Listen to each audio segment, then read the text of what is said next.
Hoy nos corresponde tocar los contenidos de la unidad 3, la cual lleva por nombre Internet y Transporte de Datos. Esta se va a estar desarrollando en un periodo del 13 de marzo al 14 de abril. Siempre, ¿verdad? Estamos viendo lo que son el modelo OSI, Open System Interconnection. Ahora vamos a estar viendo lo que son la capa 3 y la capa 4 y cómo interactúan estas dos capas en lo que es el Internet, que es la capa de nivel de red y la capa de nivel de transporte. Esta unidad tiene como objetivos identificar lo que son las funciones fundamentales de la capa de red, también identificar las funciones fundamentales de lo que es la capa de transporte, también comprende el funcionamiento y la interacción que existe entre la capa de red y la capa de transporte.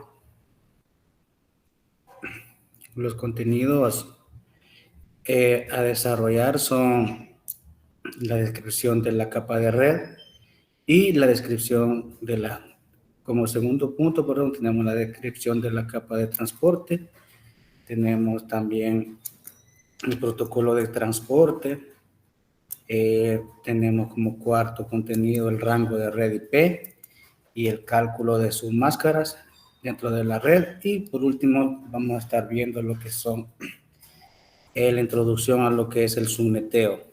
Bien, comentarles, ¿verdad?, que se me escapó añadir lo que es la ruta de aprendizaje. Espero ustedes ya la hayan echado una ojeadita, o si no, pues los invito a que la consulten en plataforma, ¿verdad? Comentarles, ¿verdad?, que siempre por cuestiones de protocolo y agenda tenemos que mostrársela y socializársela, pero en este caso, la verdad, se me escapó.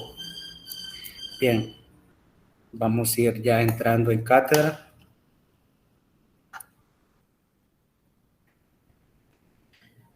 Bien, tenemos lo que es la introducción a lo que es la capa 3, que es nivel de red.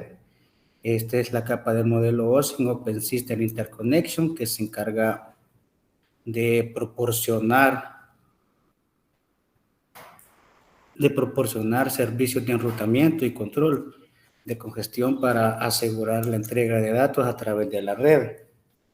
Bien, en términos generales, esta capa es la responsable de tomar los datos de la capa de transporte y también se encarga de encapsularlos en paquetes de red, que estos pueden ser enviados a través de un medio, ¿verdad?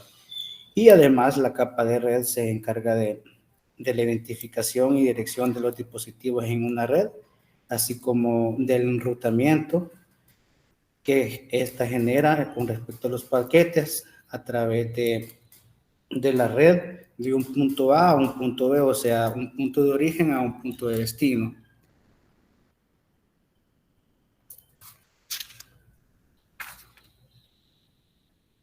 Bien, aquí tenemos la definición del rol básico de lo que es la capa de red en la red de datos. Aquí ustedes pueden observar en la presentación el funcionamiento de lo que es esta capa de red. Vemos ahí donde vemos que nos ubicamos, ahí vemos dos personas, ¿verdad?, sus ordenadores.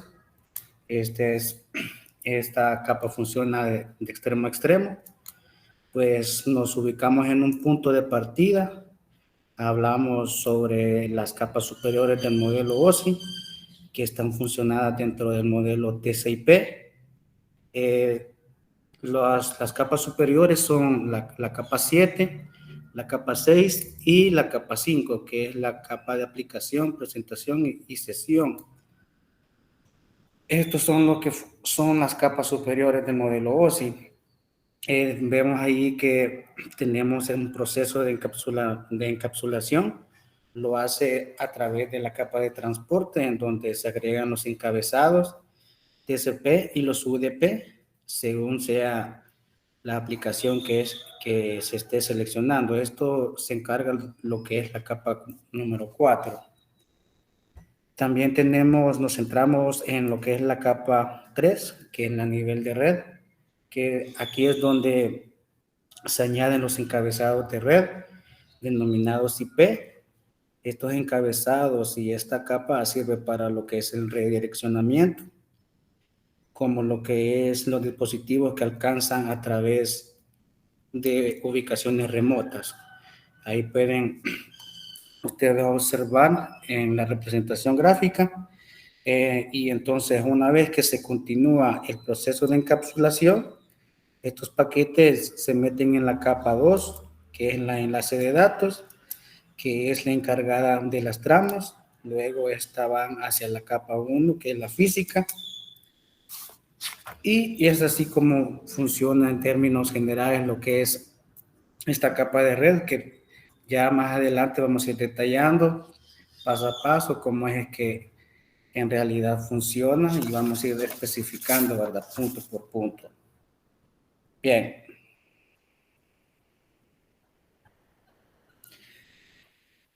La capa de red o capa 3 del modelo OSI provee servicios para intercambiar secciones de datos individuales a través de la red entre dispositivos finales, ya sean identificados. Esto con el fin de realizar un transporte de extremo a extremo a través de la capa 3. Tenemos los procesos básicos que usa la capa de red para el envío de paquetes, que son 4 los procesos, como ustedes pueden observar en la presentación. Tenemos el primer proceso, que es el direccionamiento. Este es la capa de red que debe de proveer un mecanismo para direccionar estos dispositivos finales. Si las secciones individuales de datos deben dirigirse a un dispositivo final, este dispositivo debe de tener una dirección única. En términos generales, una IPv4. Cuando se agrega esta dirección a un dispositivo, el dispositivo se le denomina host. Esto es lo que es el proceso de direccionamiento, que es asignarle, ¿verdad?, un número único que identifique a su ordenador en la red. Después tenemos el proceso, ¿verdad?, que es el encapsulamiento, que aquí se agrega lo que es una cabecera y una cola a los datos originales, formando lo que se llama un paquete. Cada capa del modelo OSI agrega su propio encabezado y cola al paquete, lo que permite a los dispositivos de la red procesar y enrutar el paquete de la manera más adecuada. También tenemos lo que es el proceso de enrutamiento, que este proceso de enrutamiento determina la mejor ruta posible para que los paquetes de datos lleguen a su destino de manera eficiente y segura. El enrutamiento también se realiza en lo que es la capa de red del modelo OSI, y los dispositivos encargados de esta tarea se llaman router. Estos utilizan la información de direccionamiento de la capa 3 como dirección IP para determinar la mejor ruta para que los paquetes de datos fluyan con normalidad. También tenemos el cuarto proceso, que es el desencapsulamiento. Este es el proceso de eliminar las capas de encabezado y la cola de los paquetes que se agregan a los datos originales durante un proceso de encapsulamiento.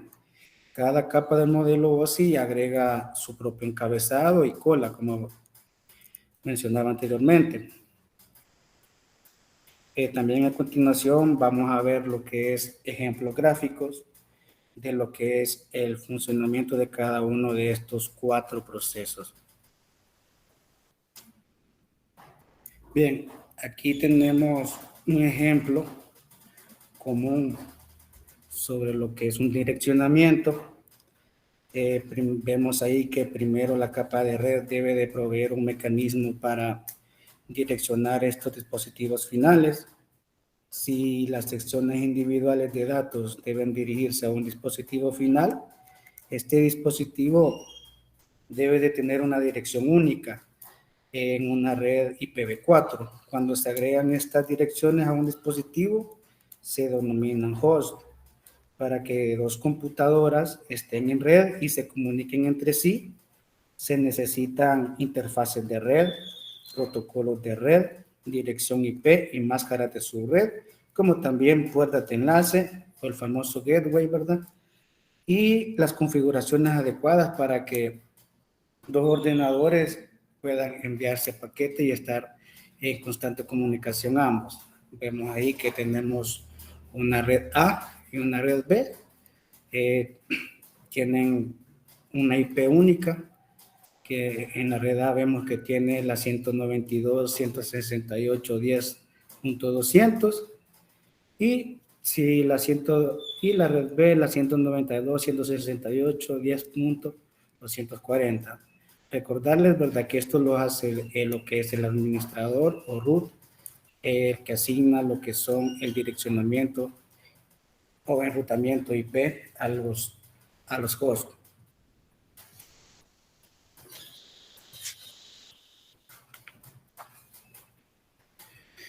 Bien, ¿cómo se configura la dirección IP en mi computadora?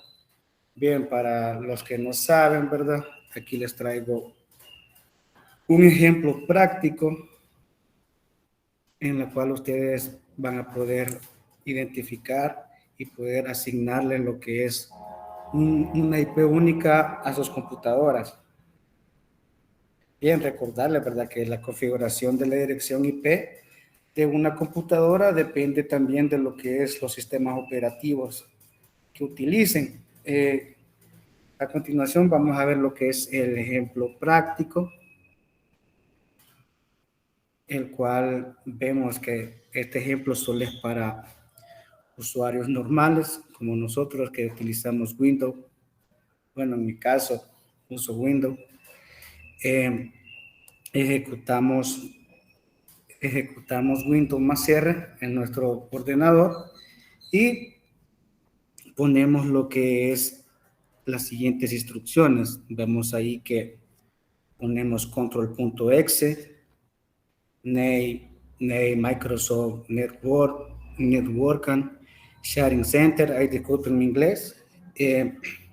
Ojo, si quieren realizar este ejemplo práctico, les recomiendo que pongan ahí un espacio, ahí donde dice control Excel, espacio slash. Si lo ponen unido, no se va a poder ejecutar lo que es la instrucción. Ya cuando ustedes hayan ejecutado correctamente lo que es esta instrucción en sus computadoras, se nos mostrará lo que es lo siguiente. Nos ubicamos en cambiar la configuración del adaptador y se nos abre lo que es la interfaz de la conexión de red. Y aquí nos vamos en lo que es cambiar configuración de adaptador. Se nos abre ahí las conexiones de red. Nos ubicamos aquí donde dice Ethernet. Ingresamos. Luego aquí damos clic derecho. Nos vamos a propiedades. Se nos abre lo siguiente, lo que es, damos clic en el protocolo de Internet versión 4, TCP IPv4, y ahí procedemos a lo que es asignar nuestra dirección, ¿verdad? Si nosotros queremos asignar una IP a nuestra computadora, en este caso si ustedes están en una red de área local y desean estar en comunicación con sus otras computadoras dentro de la misma red. Si así como está ahorita, está por defecto, ya que Internet asigna un direccionamiento para que nosotros tengamos acceso a lo que es la red, y eso es automático. Este es un ejemplo por si ya por cuestiones empresariales.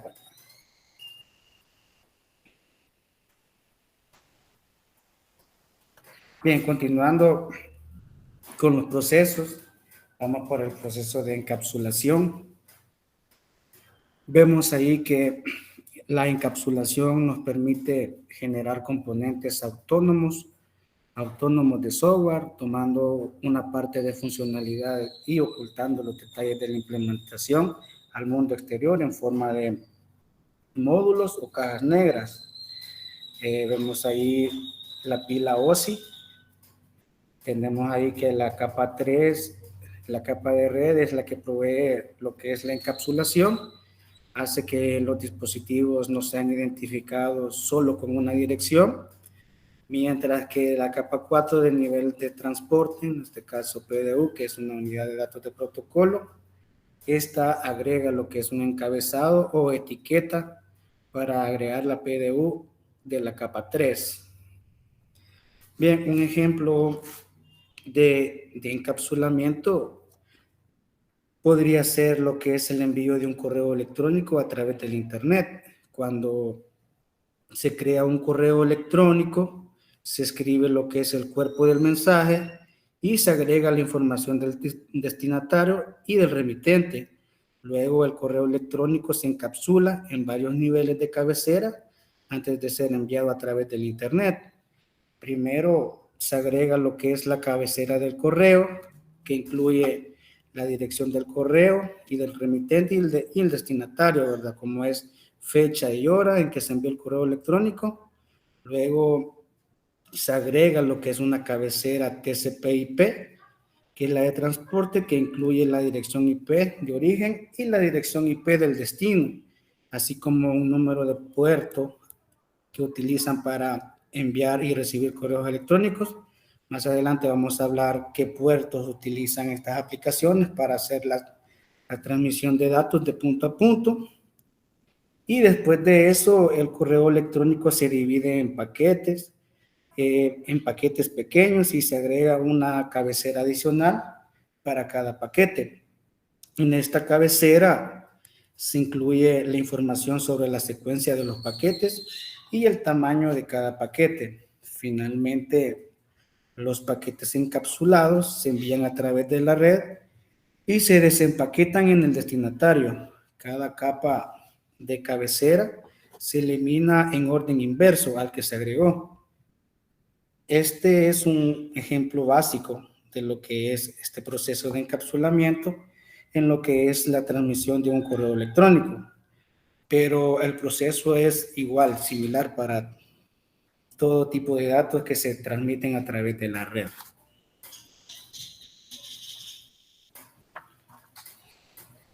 Bien, aquí tenemos lo que es un ejemplo de enrutamiento.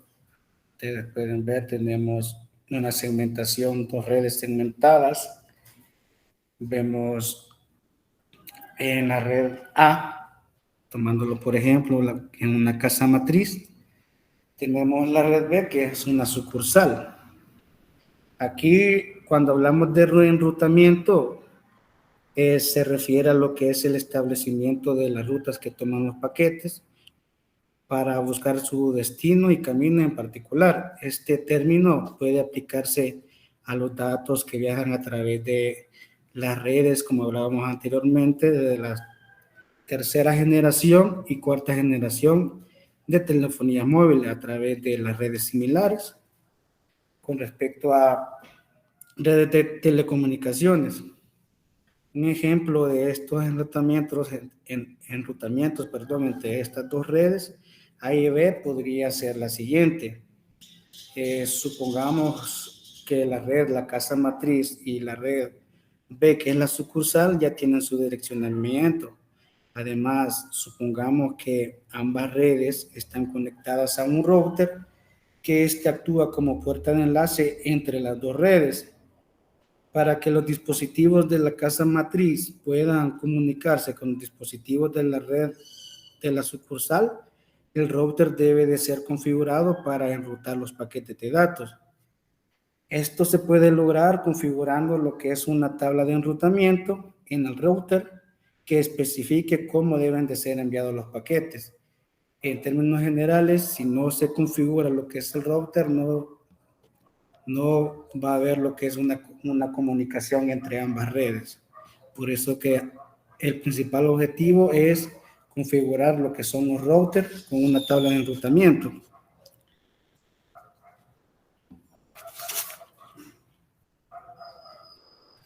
Y tenemos el cuarto proceso, que es el desencapsulamiento. Finalmente, el paquete llega al host de destino y es procesado en la capa 3.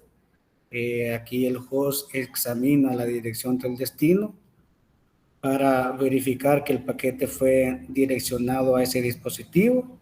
Si la dirección es correcta, el paquete es desencapsulado por la capa de red y la PDU de la capa 4, contenida en el paquete, pasa hasta el servicio adecuado en la capa de transporte.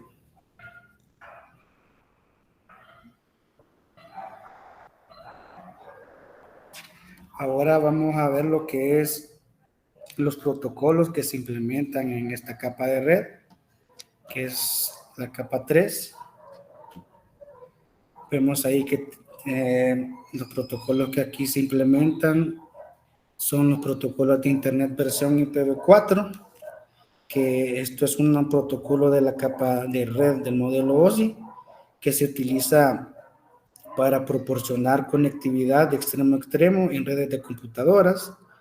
El IPv4 es un protocolo de Internet más utilizado en todo el mundo y ha sido un protocolo principal desde su creación en 1983. Esto es con respecto a la versión IPv4. Ahora vamos a ver lo que es, en qué consiste este protocolo de la versión IPv6. Este protocolo es la última versión del protocolo de Internet y se utiliza para proporcionar conectividad de extremo a extremo en redes de computadoras.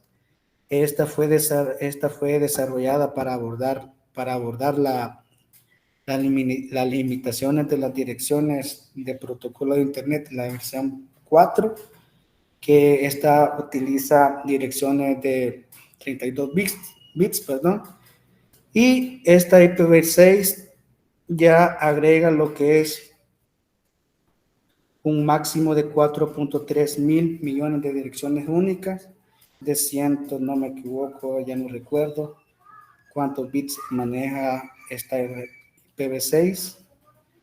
Ahí se los dejo pendientes. También tenemos lo que es el otro protocolo, que es el intercambio de paquetes de Internet Working de Novel IPX. Este es un protocolo de la capa de red utilizado más que todo en las redes de área local, que son las LAN, y las redes de área amplia, las WAN. Este protocolo interconecta dispositivos de una red en un entorno de red Novel Network. Aquí ahorita desconozco en qué consiste este tipo de red, pero este protocolo fue desarrollado en 1990. Y tenemos también el protocolo de AppleTalk, que es un protocolo de red desarrollado por Apple Inc. en la década de 1980 para la comunicación entre dispositivos de Apple. Fue utilizado principalmente en las redes de computadoras, las antiguas, que si no más recuerdo eran las Macintosh, antes de la adopción generalizada de lo que es el modelo TCP/IP. Y Apple Talk, esta ha sido reemplazada, ¿verdad?, por lo que es ahora en día el TCP/IP, el protocolo de transferencia de datos. Y por último tenemos el protocolo de servicio de red no orientado a lo que es conexiones.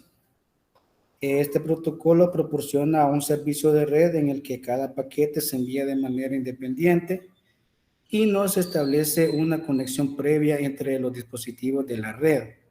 En lugar de eso, cada paquete contiene toda la información necesaria para que el dispositivo receptor lo identifique y lo procese. Bien, esto es con respecto a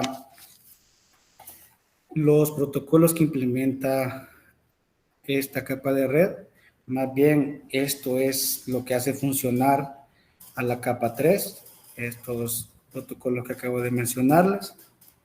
Ahora continuamos con la capa de transporte, que es la capa 4. La capa de transporte de este modelo OSI es la responsable de proporcionar servicios de transporte confiables y eficientes para lo que es la transferencia de datos entre los dispositivos de origen y destino. Esto siempre, ¿verdad?, en una red, y también utiliza lo que son una serie de protocolos de transporte, como mencionábamos anteriormente, que es la TCP y UDP, que proporcionan funciones de segmentación y reensamblado de datos, como también la recuperación de errores, control de flujo y congestión y multiplexación de datos.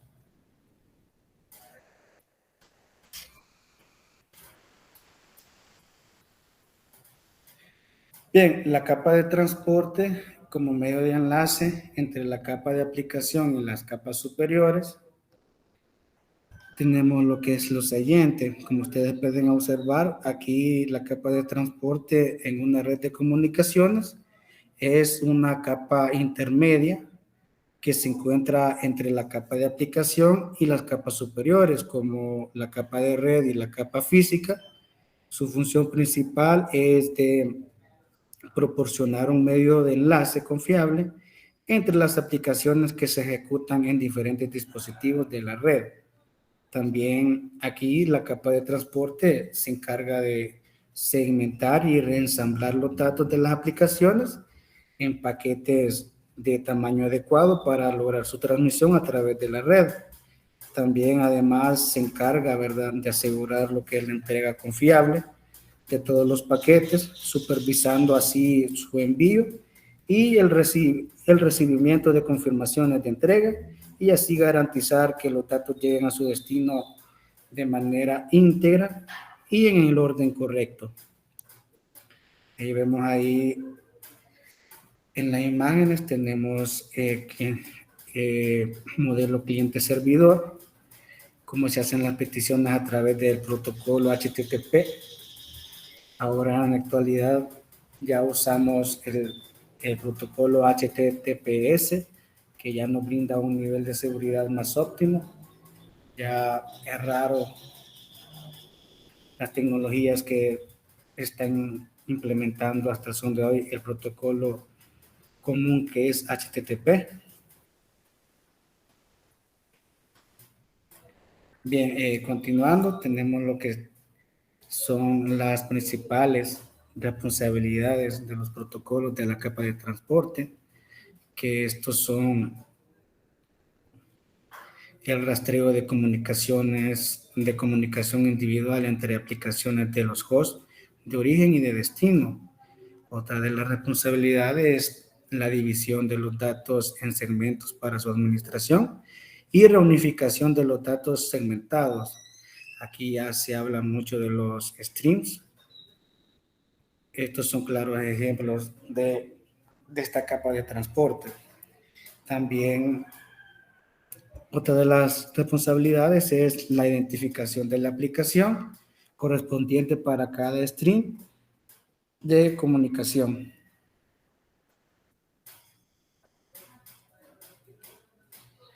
Bien, aquí vemos cómo se da lo que es un rastreo de conversaciones individuales. Vemos ahí servicios de mensajería instantánea, varias páginas web, telefonías VoIP, vemos ahí el streaming de video, también correo electrónico, todo esto lo rastrea a través de la red.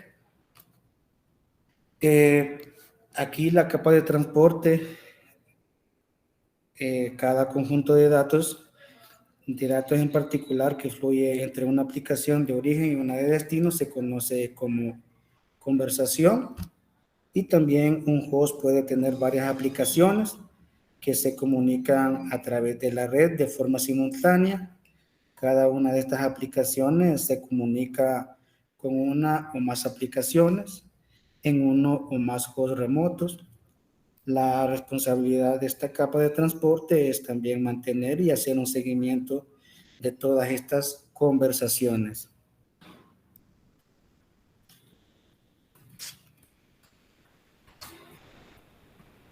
Y aquí tenemos cómo es la segmentación de datos y el rearmado de los segmentos. Aquí se deben preparar lo que son los datos para el envío a través de los medios en partes manejables. La mayoría de las redes tienen un límite de la cantidad de datos que se pueden llegar a incluir en un solo paquete.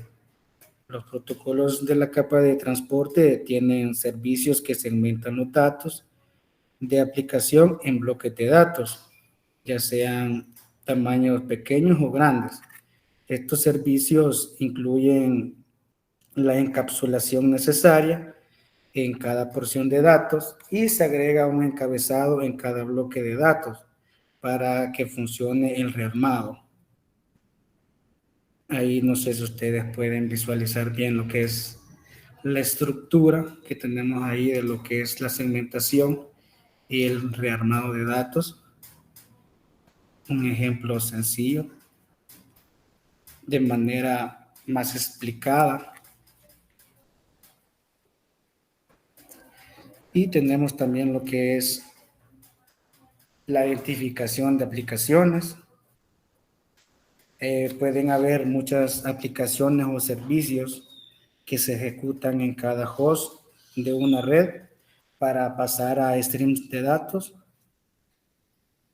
Y también aquí la capa de transporte debe identificar la aplicación con el objetivo de lograr un identificador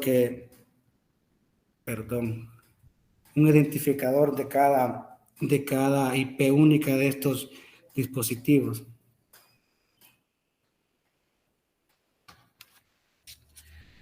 Bien, vamos a hablar lo que es la multiplexación en la capa de transporte. Vemos aquí que este es un circuito combinacionales con varias entradas y una única salida de datos. Están dotados de entradas de control capaces de seleccionar una y solo una de las entradas de datos para permitir su transmisión desde la entrada y seleccionada hacia dicha salida. En las telecomunicaciones se usa la multiplexación para dividir las señales en el medio en el que vayan a viajar dentro del espectro electromagnético. En términos generales, la multiplexación es la técnica de combinar dos o más señales por un solo medio. Esto quiere decir que distintos mensajes o paquetes se pueden enviar por el mismo medio y que ninguno tenga alteraciones o cambios en el tiempo.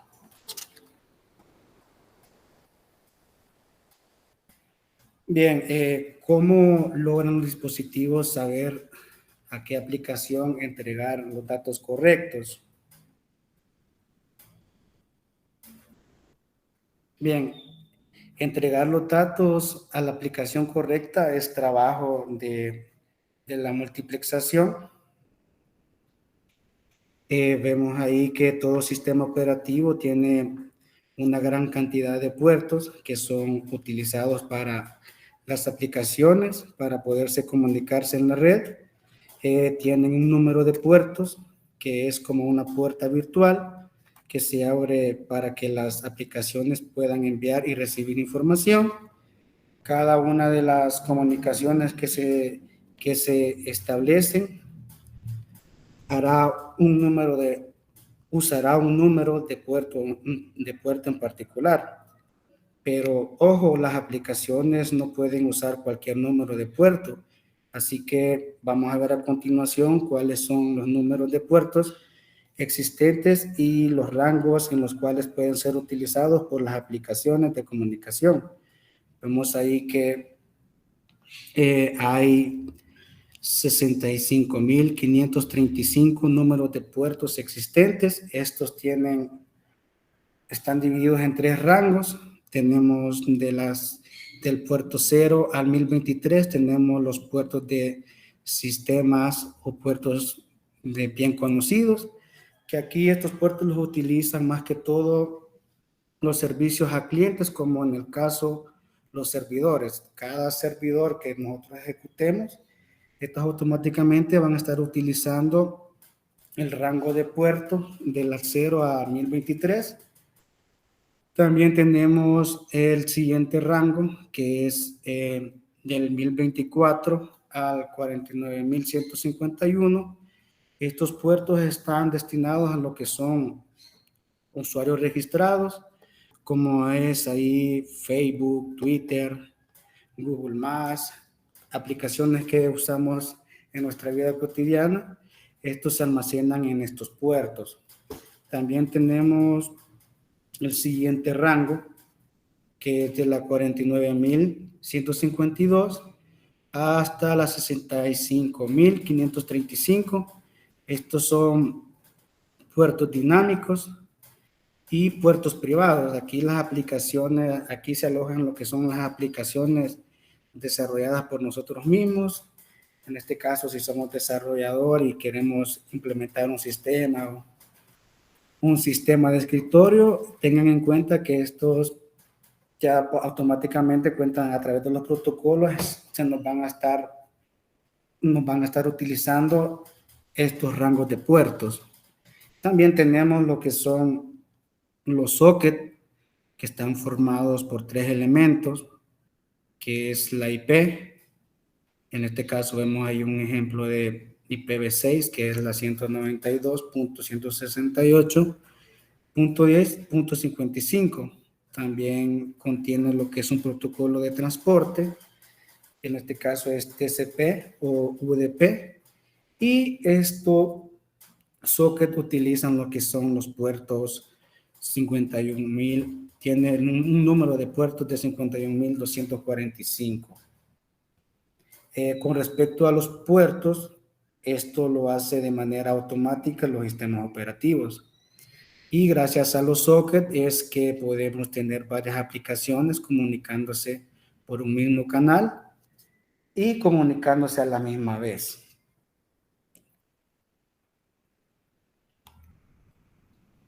Bien, ahora vamos a ver lo que son los rangos de red IP y cálculo de máscara de su red.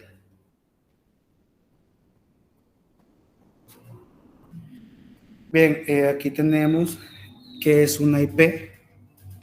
Una dirección IP es Internet Protocol, es su nomenclatura, es un número único asignado a cada dispositivo conectado en una red de computadoras que utiliza el protocolo de Internet para la comunicación. La dirección IP se utiliza para identificar y comunicarse con un dispositivo en la red. Hay 2 versiones de direcciones IP, como hablábamos anteriormente. Hablábamos de la versión IPv4 y la versión IPv6. La versión IPv4, esta utiliza un formato de dirección de 32 bits y es el tipo de dirección IP más comúnmente utilizado en la actualidad. Y tenemos lo que es la versión IPv6, que esta utiliza un formato de dirección de 128 bits y se está implementando gradualmente como una solución a la limitación del número de direcciones disponibles en la IPv4. O sea que la IPv4 ya está demasiado saturada y es por eso que tomaron a bien desarrollar la versión 6, en este caso el IPv6, ya que cuenta con espacio más adecuado para más direccionamiento. Bien, ahorita vamos a ver cómo, permítame, adelante Juan Jesús Dueñas. Solo tengo una pregunta y una duda. ¿Qué diferencia hay entre el puerto IPv4 con el IPv6? Estos no son puertos, El son, protocolo, son protocolos. Sí, es lo que pasa que usan la misma función, solo que eh, cambian lo que son sus bits. El IPv4 usa bit de 32 y la IPv6 usa 128 bits. Ya tiene más volumen y capacidad para identificarse en la red y está más actualizada. pero no significa que va a navegar más rápido por ser un puerto con más bits. No, no, no, no.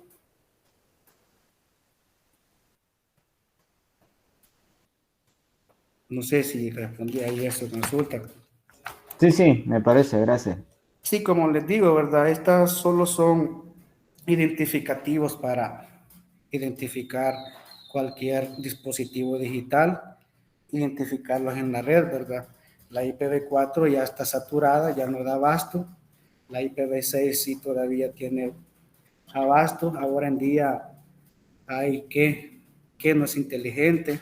Ahora tenemos el mundo digital bien desarrollado, que tenemos hasta cocinas que usan internet, cualquier dispositivo que se inventen ya le agregan conexión a internet, y si tienen conexión a internet es porque tienen un número de identidad que es una dirección única, en este caso un direccionamiento IPv4 o un direccionamiento IPv6. Bien, continuando, vamos a ver lo que es un video de cómo funciona lo que es la IP. El protocolo de Internet funciona de la misma manera que cualquier otro idioma, mediante la comunicación a través de pautas establecidas para transmitir información entre todos los dispositivos. Ahorita vamos a indagar más a fondo lo que es esta IP. Me permiten, voy a hacer solo un pequeño ajuste para el audio.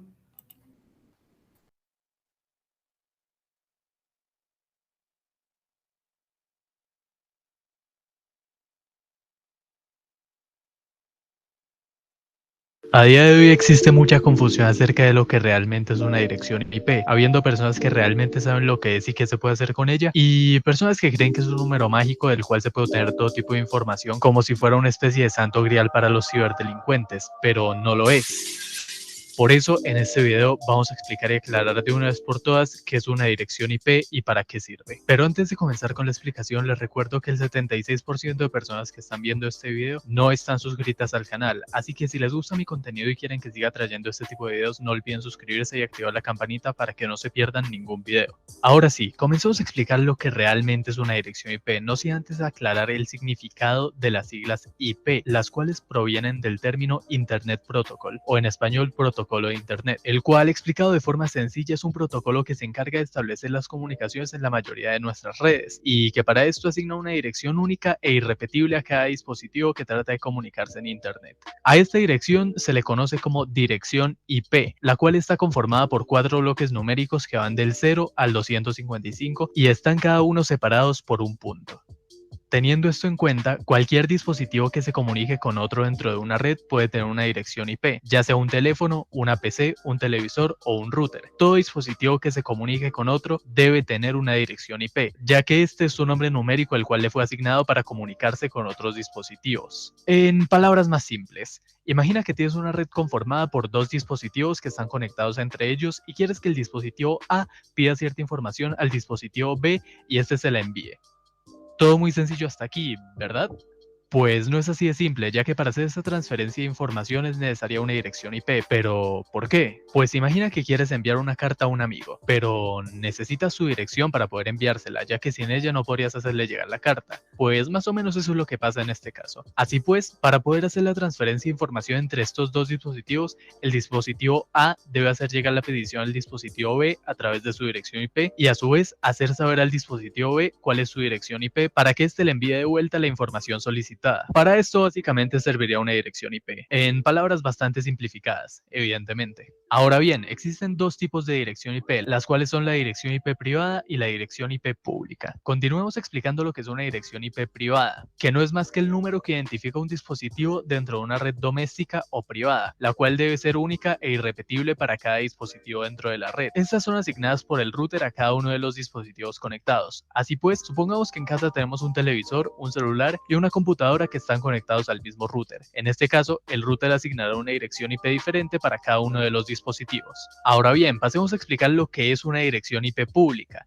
la cual es asignada directamente por nuestro proveedor de Internet, para que nuestros dispositivos sean reconocidos en Internet. Estas direcciones IP por lo general suelen ser dinámicas, lo que quiere decir que van a cambiar cada vez que reiniciamos el router o cada cierto tiempo definido por nuestro proveedor de Internet. La IP pública es con la que nos conectamos a Internet. De hecho, cada vez que accedemos a un sitio web, estamos accediendo a través de la dirección IP del servidor de ese sitio web. Imaginen que para entrar a cada sitio web tuviéramos que ingresar en el buscador su dirección IP en lugar de simplemente escribir youtube.com o google.com. Pues así eran las cosas antes. Para esto se inventaron los nombres de dominio o DNS, para no tener que conectarnos a cada sitio web por medio de la dirección IP de sus servidores. Pero eso lo explicaré en otro video. Ahora bien, pasemos a explicar qué se puede hacer exactamente con la dirección IP de una persona, ya que actualmente hay mucha desinformación sobre el tema y existen demasiados mitos que giran en torno a lo que se puede hacer con ella. Así pues, pasemos a desmentir el primer mito, y es que con la dirección IP se puede obtener la ubicación exacta de una persona. Esto es completamente falso, ya que la dirección IP únicamente tiene información acerca del país o ciudad del cual proviene. Esto lo podemos confirmar si vamos a cualquiera de las páginas que dicen geolocalizar IP e ingresamos nuestra propia IP pública. Como nos podremos dar cuenta, si hacemos zoom en el mapa, veremos que la ubicación que supuestamente rastrea no está ni cerca de nuestra ubicación real. Ahora bien, pasemos a explicar qué es lo que sí se puede hacer con la dirección IP de una persona. Y es que si bien es poco lo que se puede hacer con ella, son cosas que pueden llegar a ser bastante molestas, como lo pueden ser los ataques DOS y DDoS para cortar nuestra conexión a internet. Y si bien estos ataques no suelen durar mucho tiempo, suelen ser bastante molestos cuando se reciben muchos en un corto periodo de tiempo. Ahora bien, otra cosa que podría hacer un atacante con nuestra dirección IP es realizar un escaneo de puertos abiertos para obtener información acerca de nuestro sistema operativo y otro tipo de información como nuestros hábitos de navegación, pero desde luego, tener solamente la dirección IP no es de mucha utilidad para un atacante, así que no se preocupen. Así pues, estas son las únicas cosas que podría hacer un ciberdelincuente con nuestra dirección IP. Sin más que decir, con esto finaliza el video. Espero que les haya gustado y que hayan aprendido algo. No olviden dejar su like y su comentario si les ha gustado. Sin más que decir, nos vemos la semana que viene con un video nuevo.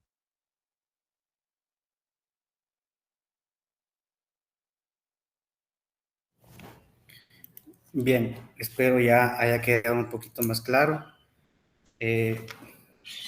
con respecto a lo que es una IP.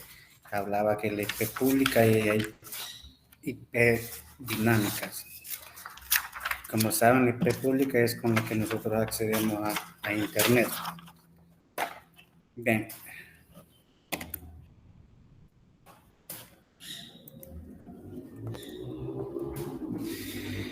Y ahorita vamos a ver lo que es otro video, el cual es el direccionamiento, y vamos a ver lo que son las subredes.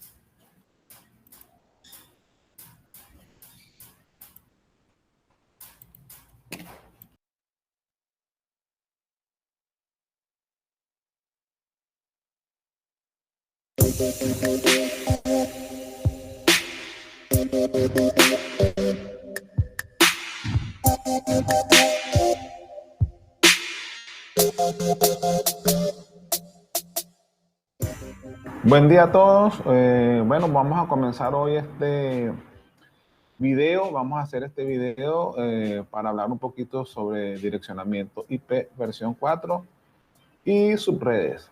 Mi nombre es Gabriel Marcano, soy instructor de la Academia Cisco UCB de Maracay, Estado Aragua, Venezuela. Y bueno, he decidido hacer este video porque es un tema bastante complicado de enseñar y de estudiar. Y bueno, como apoyo al curso y a la clase de direccionamiento IP. ¿Qué es una dirección IP en primer lugar? Bueno, una dirección IP no es más que un número binario de 32 bits, tal como lo ven los computadores, como lo ven los dispositivos electrónicos. Es simplemente un número de 32 bits. Estos 32 bits se dividen en bytes. Sabemos que un byte son 8 bits. Por lo tanto, una dirección IP entonces estaría conformada por 4 bytes. Cada uno de estos bytes se transforma a su notación decimal y se separa por puntos. El primer byte, en el ejemplo que tenemos aquí en pantalla, 131, 108, 122, 204. 131.108.122.204. Una vez que la dirección IP se ha dividido en bytes y se transforma en decimal cada byte, tenemos lo que se denomina la notación decimal punteada. Esta dirección IP, que se compone de 32 bits, está compuesta por un identificador de red y un identificador de host. Cierta cantidad de bits en la dirección IP pertenecen al identificador de red y cierta cantidad de bits pertenecen al identificador de host. En este caso, la división está en la mitad, pero eso puede variar como vamos a ver más adelante. Aquí tenemos 16 bits de red y por supuesto los 16 bits restantes que son de host. ¿Qué es lo que define la cantidad de bits de red y de host? Bueno, es la clase de la dirección. En 1981, las direcciones IP versión 4 de Internet se asignaban de acuerdo a un direccionamiento con clases, lo que se llama clase antigua. Dependiendo de la dirección IP, se asignaba una clase específica y se determinaba cuántos bits pertenecían a red y cuántos bits pertenecían a host. ¿Cuáles son las clases de direcciones IP? Bueno, hay básicamente 5 clases, pero vamos a estudiar solamente 3. Allí tenemos clase A, clase B y clase C. Las clase D y clase E no las vamos a estudiar, bueno, no son relevantes en este curso. Cuando se trata de direcciones clase A, los primeros 8 bits representan la red. Los restantes 24 bits representan el host.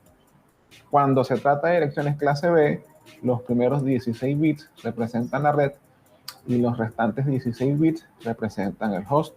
Y cuando se trata de direcciones clase C, los primeros 24 bits representan la red y los restantes 8 bits representan el host.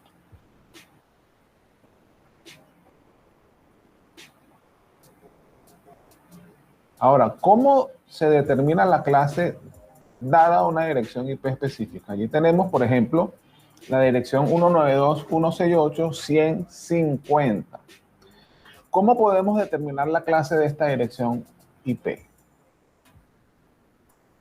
En este caso, para poder determinar la clase de una dirección IP, nos referimos al primer octeto.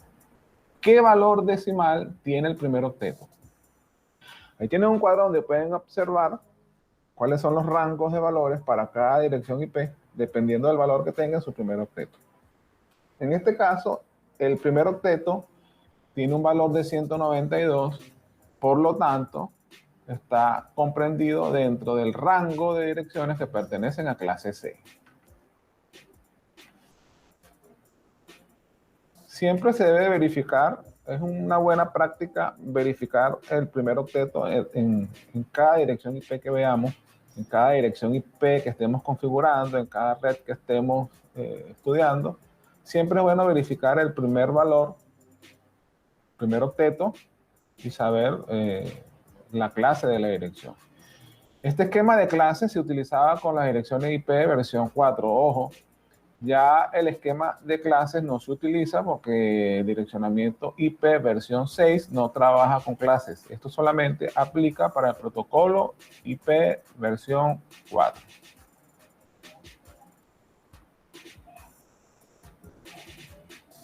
Allí tenemos, por ejemplo, la dirección 200, 100, 210, 200. Por el conocimiento que ya tenemos, sabemos que es una clase C por el rango en que está comprendido el valor del primer octeto, que es 200. Entonces, sabemos que una clase C, su primer, segundo y tercer octeto representan el identificador de red. Y el cuarto octeto representa el identificador de host.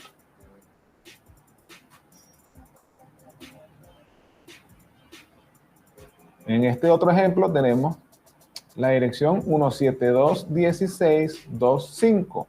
Sabemos por el valor que tiene su primer octeto que es una dirección clase B. Por lo tanto, el identificador de red está comprendido en los dos primeros octetos, es decir, sus primeros 16 bits. Y el identificador de host está comprendido en los dos últimos octetos, es decir, 16 bits. En este caso tenemos la dirección 172.16.2.5 con su prefijo de red que es 16 bits. Esta es una forma de expresar explícitamente, de colocar explícitamente cuáles son los bits que pertenecen a red. En este otro ejemplo tenemos una dirección clase C, ¿verdad? Donde colocamos un prefijo de red de 24 bits. El prefijo de red nos indica, entonces, cuántos son los bits de la dirección IP que representan a la red. Y por ende, se sobreentiende que los bits restantes, es decir, los 8 bits restantes, son de host. Las máscaras y los prefijos no son más que dos formas distintas de representar lo mismo. Dos formas distintas de representar cuántos bits de red y cuántos bits de host posee una dirección IP. Si tomamos la dirección 192.168.168.100, sabemos que son 24 bits de red. Aquí podemos representar una máscara colocando la cantidad de bits que pertenecen a red en unos y la cantidad de bits que pertenecen a host en 0. Si denotamos este número en notación decimal punteada, vamos a obtener un número como este, 255.255.255.0. En el caso de clase B, tenemos que son 16 bits. Podemos representar una máscara 255.255.0.0. En el caso de clase A, sabemos que son 8 bits de red. Podemos representar una máscara con 8 bits en 1 y 24 bits en 0. Representada en notación decimal punteada, obtenemos un número que es 255.0.0.0. Estas son las máscaras de red. Podemos representar esta dirección IP con un prefijo de /24 o podemos representarla con una máscara de red. Son dos formas distintas de representar lo mismo. Si tomamos la dirección IP y su máscara y efectuamos una operación AND con estos dos números en su valor binario, vamos a obtener la dirección de la red a la que pertenece ese IP. Una dirección de red siempre va a estar expresada en notación decimal punteada y la porción de host siempre va a ser 0. Aquí tenemos un cuadro, ¿verdad?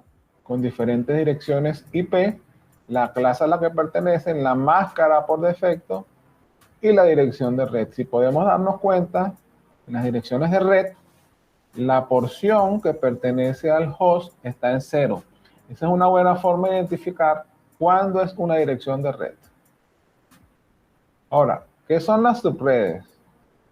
Aquí tenemos una dirección de red 10.0.0.0. Está representada en notación decimal punteada y también está representada en binario. Igualmente tenemos la máscara representada en su notación decimal 255.0.0.0 y también representada en su notación binaria. Tenemos 24 bits de host. ¿Qué sucede cuando yo tengo tanto direccionamiento de host, pero no voy a usar todas las direcciones? ¿Qué sucede con el otro espacio de direccionamiento? Simplemente se pierde.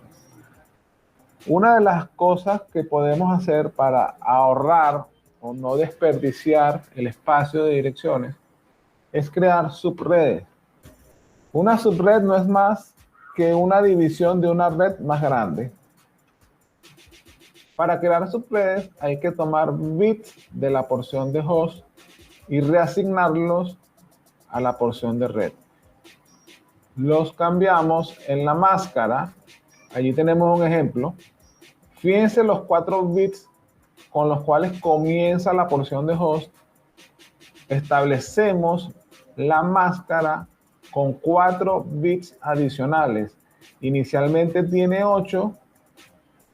Le colocamos 4 bits adicionales a la máscara y ya la máscara vendría a tener un prefijo de 12 o una máscara en notación decimal punteada 255.240.00. Si pedimos prestado 4 bits, hacemos una operación de 2 a la 4, tenemos que podemos crear 16 subredes. Es decir, que esta clase A la estamos dividiendo en 16 subredes. Por supuesto, cada una de estas subredes es mucho más pequeña que la clase A inicial. Es importante darnos cuenta acá que es la máscara la que establece explícitamente cuáles son los bits de red y subred que estoy estableciendo. En este ejemplo, para una red clase C y una máscara por defecto de 255.255.255.0, el espacio de direccionamiento para host es mucho más pequeño. Pero ¿qué sucede si yo aquí solamente quiero utilizar 10 dispositivos? Si utilizo estos 8 bits de host con la máscara, porque viene por defecto, yo estaría desperdiciando direcciones, porque estaría utilizando solamente las 10 que necesito. Yo puedo cambiar la máscara para definir explícitamente cuántos bits de subred voy a utilizar. En este caso, cambio la máscara para utilizar 3 bits adicionales. Por lo tanto, la máscara pasa a ser de 27 bits expresados en notación de prefijo de red o una máscara 255, 255, 255, 224. Con 3 bits puedo crear 8 subredes. 2 a la 3 es igual 8 subredes. Aquí tenemos entonces las subredes creadas. Fíjense muy bien acá donde están los bits que estoy pidiendo prestados. Son 3 bits que estoy pidiendo prestados para direccionar esas subredes.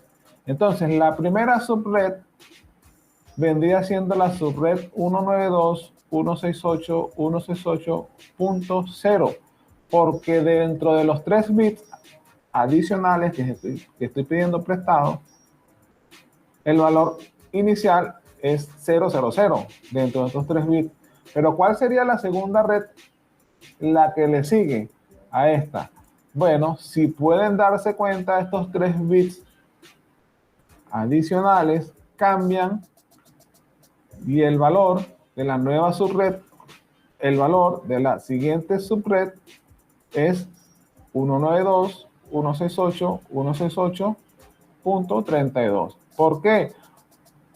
Porque la siguiente combinación de bits dentro de estos 3 bits es 001 y el valor del octeto en conjunto con los 5 bits adicionales es 32. La siguiente subred, la subred 192.168.168.64. Es la tercera red disponible para este rango de subredes creadas. La cuarta subred vendría siendo la subred 96. Fíjense muy bien cómo cambian los bits que pedimos prestados a la porción de host. Todas las combinaciones que pueden hacerse con estos 3 bits son las subredes que hemos creado.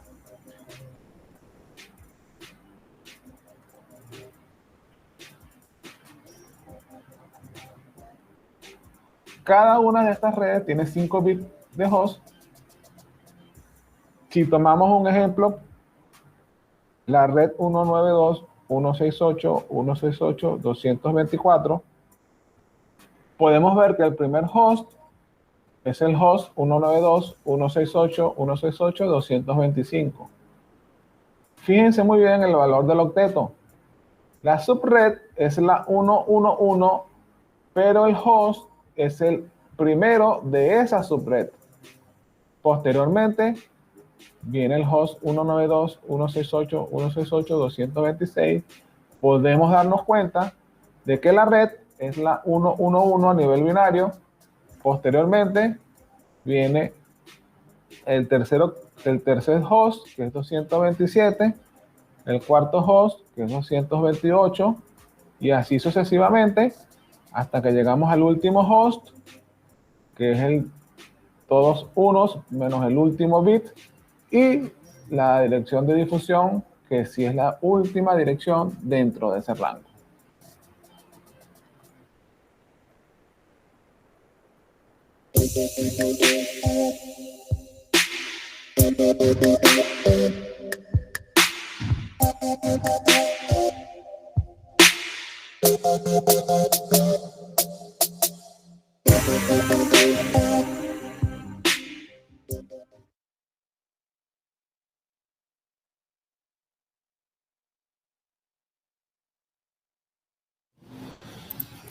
Bien, ya vieron que es algo complejo este tema sobre el direccionamiento IP y la cuestión entre las subredes.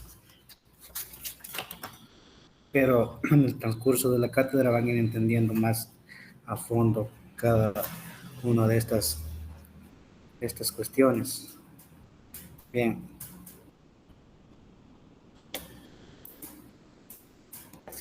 Ya por último tenemos lo que es la introducción a lo que es el subneteo, ya para ir finalizando lo que es esta unidad 3.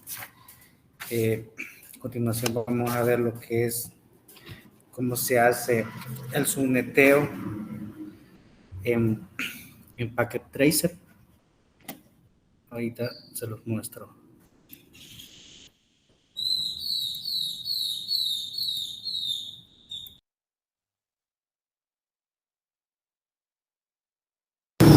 En esta ocasión le vamos a hablar acerca del subneteo, que en términos generales son una división de red que se utiliza cuando una red es demasiado grande. Ya entrando en contexto, tenemos la siguiente interrogante: ¿qué es el subnetting? Es la división de una red dentro de varias subredes, como por ejemplo, el subneteo le permite a una red administrativa dividir sus propias redes empresariales en subredes, sin darles a conocer esto a la red descentralizada, Internet. ¿Qué aporta el subneteo a una red? Esta aporta facilidad de administración de la red. Al dividir varias redes en subred, la administración de esta se vuelve mucho más fácil. También aporta lo que es la optimización del rendimiento. La división de subredes aumenta el rendimiento de la red en general, ya que el envío de paquetes de una red a otra mediante el router de por medio, esta aumenta lo que es el ancho de banda de la misma. También aporta lo que es configuración de la seguridad más fácil. En una red grande, configurar la seguridad puede llegar a ser complicado. Sin embargo, al dividir las subredes, resulta más fácil permitir denegar todo el tráfico que pasa por esta subred. ¿Cómo agrupamos los hosts? Los hosts o dispositivos finales pueden agruparse dentro de una subred mediante los siguientes factores. Tenemos el factor geográfico, que estos se clasifican teniendo en cuenta el ámbito territorial. Para clasificar las redes según su geografía, y se tiene en cuenta el espacio geográfico en la cual la red cubre. Otro factor tenemos lo que es el propósito, que es intercambiar recursos, archivos, aplicaciones o hardware o una conexión a internet, etc. También tenemos el factor de propiedad, que son las redes son privadas o son públicas. Las redes privadas solo participan nodos de propiedad de sus dueños, como por ejemplo las compañías, instituciones, etc. La mayoría son redes de área local, las cuales permiten la comunicación e intercambio de datos entre diferentes dispositivos a nivel local. También tenemos lo que son las redes públicas. Cualquiera se puede suscribir a un servicio de nodos y el tráfico pertenece a distintos usuarios, como el servicio telefónico. La mayoría de estas redes son WAN, son redes de áreas amplias que permiten la interconexión de redes en ámbitos geográficos. Para entrar más en el tema de lo que es el subneteo, tenemos que aprender a diferenciar lo que es una IPv4. La dirección IPv4 es una dirección de 32 bits que forman 4 bytes, que sirve para el identificador para el origen y el destino de las comunicaciones en la capa de red. A esta dirección también se le llama direccionamiento lógico, porque un host envía un paquete a un usuario, debe conocer la dirección IP del host del destino al que va dirigido el paquete. Como ustedes pueden observar en las dos imágenes, vemos lo que es cómo pasa un mensaje a través del switch y este mensaje llega a lo que es un nudo en específico. Para que esto se logre, las computadoras tienen que tener asignadas una dirección lógica, en este caso un IPv4. Continuando, tenemos lo que es la jerarquía de la IPv4, que esta se divide en dos partes, que son la dirección de red, que es aquella que define el espacio de direcciones que tendrá dicha red en la subred. Esta se representa en los primeros 3 octetos de la dirección lógica. También tenemos la dirección de host, que es la que se representa la cantidad de hosts que pueda llegar a tener la red en la subred. Esta se representa en el último octeto de la dirección lógica. Tenemos lo que es la estructura de un IPv4, que está conformada por 4 octetos, que un byte es igual a 8 bits, formando una arquitectura de 32 bits o 4 bytes. También tenemos lo que son las clases de direcciones IPv4. En un principio, las direcciones IPv4 utilizaban clases en función de la cantidad del host. En la actualidad, y debido al agotamiento de las direcciones IPv4, el direccionamiento ya no se lleva a cabo mediante las clases. Aquí se enumeran las distintas clases de direcciones. Tenemos la clase A, que tiene un rango de direcciones de 0 hasta 127 direcciones. Estas se usan más que todo para redes grandes, como empresas internacionales y gobiernos. Tenemos lo que es la clase B, que esta representa un rango de direcciones de las 128 a las 191. Estas direcciones se emplean para más que todo redes de tamaños medianos, tales como empresas nacionales, instituciones o universidades. Tenemos lo que es la clase C. Estas comprenden un rango de entre 192 hasta 223 direcciones, las cuales se utilizan para redes de tamaño pequeño, es decir, empresas pequeñas o redes domésticas. También tenemos lo que es la clase D, que comprende un rango de 224 direcciones hasta 239. Esta se le denomina multicast. La clase D, la dirección IP es 124.0.0.0 hasta la 239, con 3 bits encendidos, 255, 255, 255. A esta última dirección es reservada para la multidifusión. Los datos de la multidifusión no están destinados para un host en concreto, por eso no hay necesidad de extraer direcciones de host de la dirección IP y la clase D no tiene ninguna máscara de subred. Continuando tenemos lo que es la última clase, que es la clase E, que está cubriendo un rango de 240 hasta 255. Esta clase está en modo experimental, ya que esta IP es reservada para fines experimentales, en las cuales también esta clase no está equipada con máscara de su red. También tenemos lo que es los prefijos de red. La clase A comprende lo que es 8 bits, ya que cuenta con un bit encendido, equivalente a 8 bytes. La clase B es equivalente a 16 bits, ya que esta clase comprende lo que son 2 bits encendidos.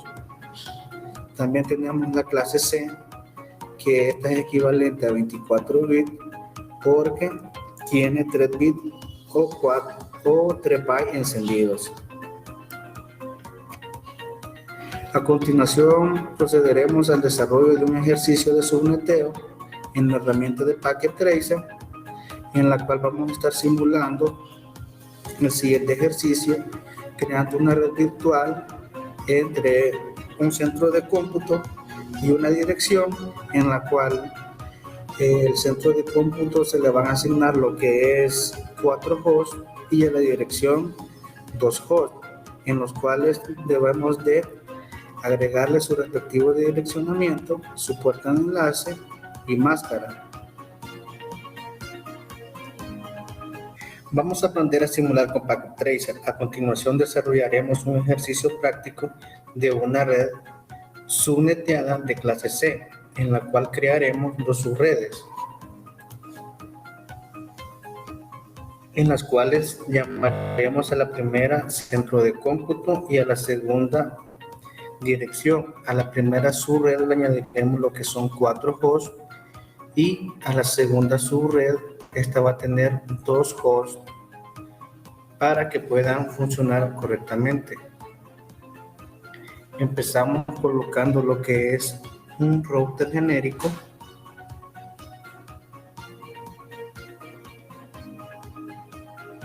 dos switches, uno correspondiente a cada subred,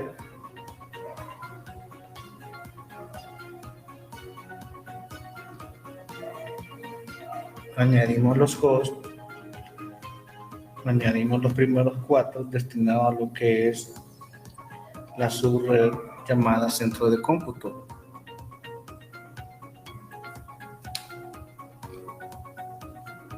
Añadimos los 2 hosts correspondientes a lo que es la segunda subred llamada dirección. Agregamos la nube para que haga conexión a lo que es el internet a modo de simulación. Conectamos cada host al switch con el cable directo, lo configuramos en su correspondiente puerto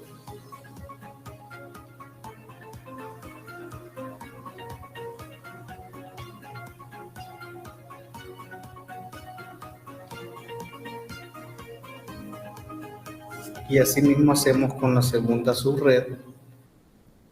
Conectamos con cable directo,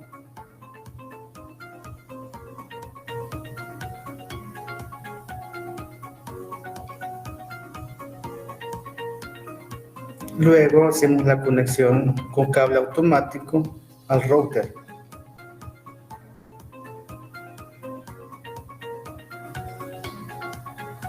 Luego, para hacer la conexión en la nube vamos a utilizar el serial DT, en el cual configuramos en el serial 2/0 y aquí en el serial 0. Ya tenemos lo que es la infraestructura de nuestra red subneteada. Ahora configuramos lo que es el router. Lo vamos a Fast Ethernet 0, fleca 0. A esta le vamos a añadir una dirección, la cual es la puerta de enlace. Esta para la primera subred es la 1.1. Esta va a tener lo que es una máscara de 224.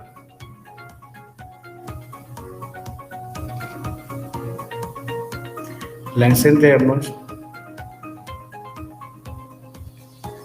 Ahora configuramos la segunda red, la cual va a tener la dirección o puerta de enlace, la 133, con una diferente máscara de 248.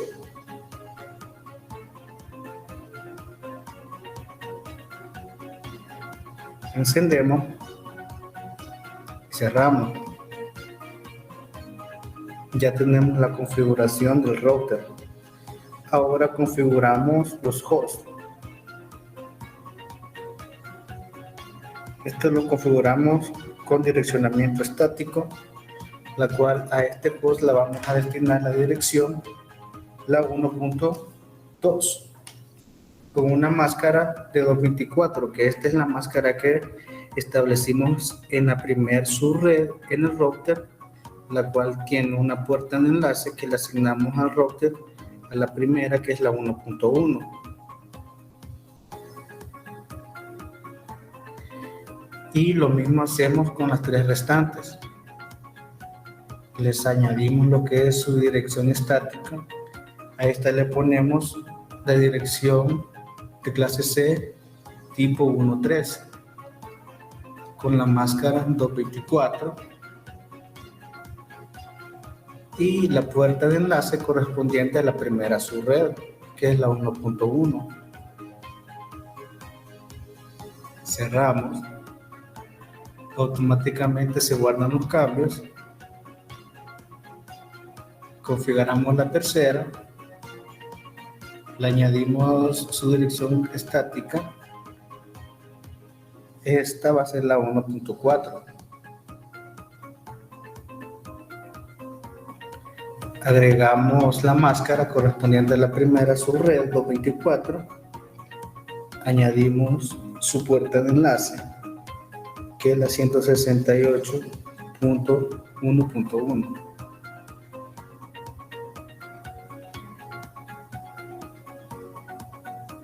Cerramos. Continuamos. A esta se le asignará lo que es la 1.5. Máscara 224 y su respectiva puerta de enlace correspondiente a lo que es la primera subred catalogada centro de cómputo. Ya configuramos la primera subred, ahora configuramos la segunda.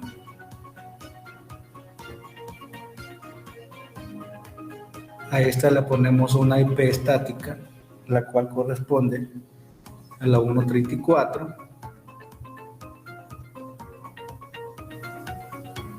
Que me equivoqué, 1.33 es 1.34.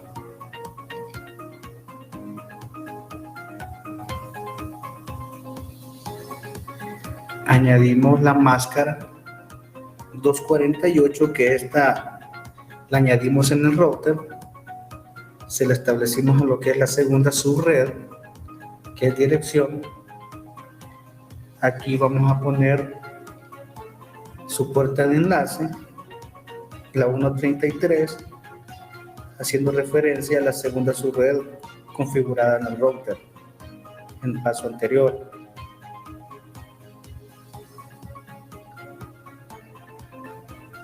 Configuramos el segundo host, la cual asignaremos una IP estática, la 1.35.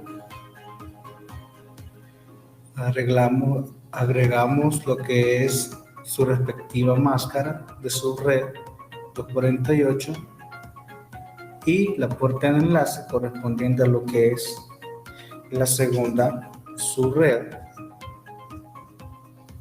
1.33. Ya tenemos configurada lo que es nuestra red subneteada.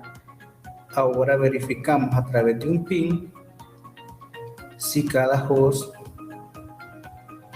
establece conexión entre los otros hosts. Pineamos a la 1.3, que estas corresponden a lo que es la primera segmentación, en este caso la subred centro de cómputo. Ustedes pueden observar si hay comunicación entre ambas computadoras o ordenadores, como ustedes quieren llamarlo en términos técnicos. Estas son catalogadas como host en redes informáticas.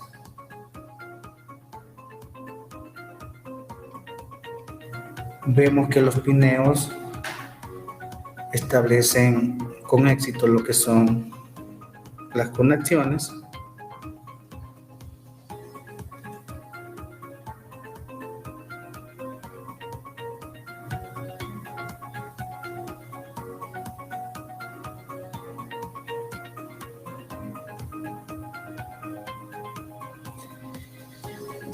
Y vemos que cada uno de los hosts establece una conexión entre todos, valga la redundancia. Pasamos a pinear en lo que es la segunda subred, catalogada dirección. Pineamos a lo que es la 135.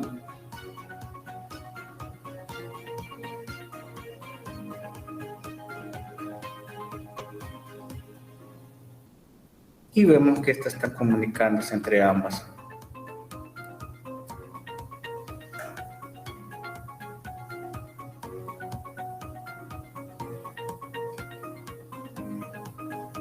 Lo mismo hacemos con la otra. Pineamos a la 134 correspondiente al segmento o subred dirección. Y vemos que la conexión es establecida exitosamente.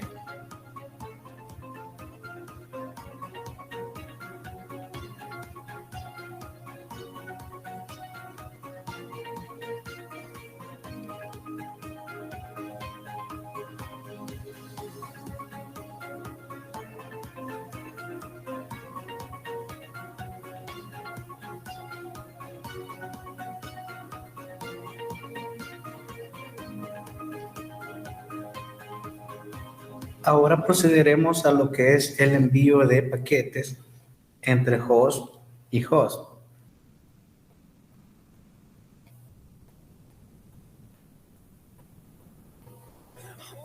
Del host 0 a host 3, del host 1 al host 2, del host 1 al host 3, del host 1 al host 0,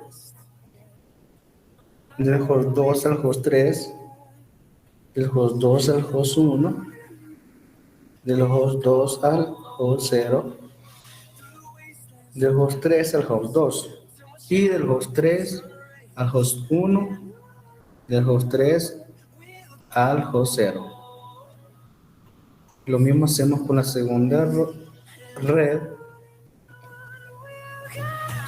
Hacemos el envío de paquetes entre ambos hosts y vemos que los paquetes han sido enviados exitosamente entre hosts. No se muestra ningún error gracias a lo que es la configuración que hemos desarrollado en el transcurso del desarrollo del ejercicio. Ahora simulamos en tiempo real el envío de estos paquetes.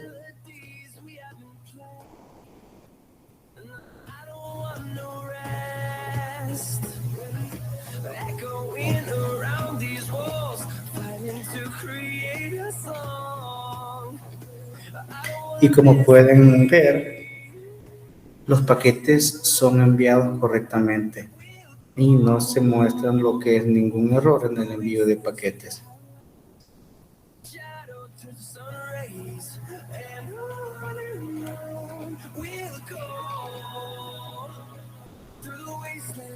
Y esto ha sido todo en cuanto al desarrollo de una red subneteada, en la cual hemos configurado dos subredes llamadas centro de cómputo, la cual, como ustedes pueden observar, cuenta con 4 hosts, y la segunda llamada dirección, que le hemos asignado lo que son 2 hosts.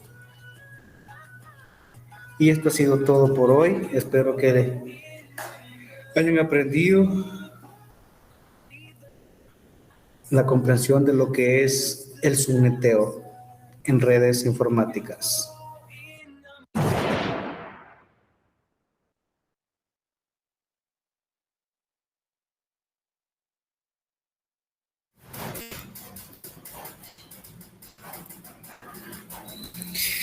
Y bien, compañeros, esto ha sido todo con respecto a la unidad 3 que teníamos prevista para el día de ahora. No sé si tienen alguna pregunta.